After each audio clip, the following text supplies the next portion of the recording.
నాగుల చవితికి పుట్టలో పాలెందుకు పోస్తారు? అసలు విషయానికొస్తే పాములు పుట్టలు పెట్టవు. చెదపురుగులు పెడితే అందులో నివాసం ఉంటాయి.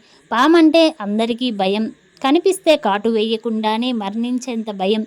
అసలన్ని పాములు మనిషిని చంపలేవు. అలాగే పగ కూడా పట్టవు.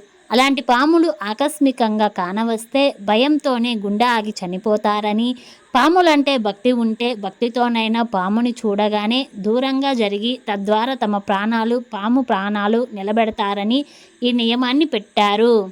పుట్టలో పాలు పోస్తే పాములు పాలు త్రాగవు. పాములు అసలు పాలే త్రాగవు. పాము కాటేస్తుందని మనం భ్రమపడతాము. మనమేదన్నా చేస్తామని పాము భయపడుతుంది. దాని భయం సంగతి వదిలేస్తే మన భయం కొద్దిగా తగ్గించే ప్రయత్నమే పుట్టలో పాలు పోయటం.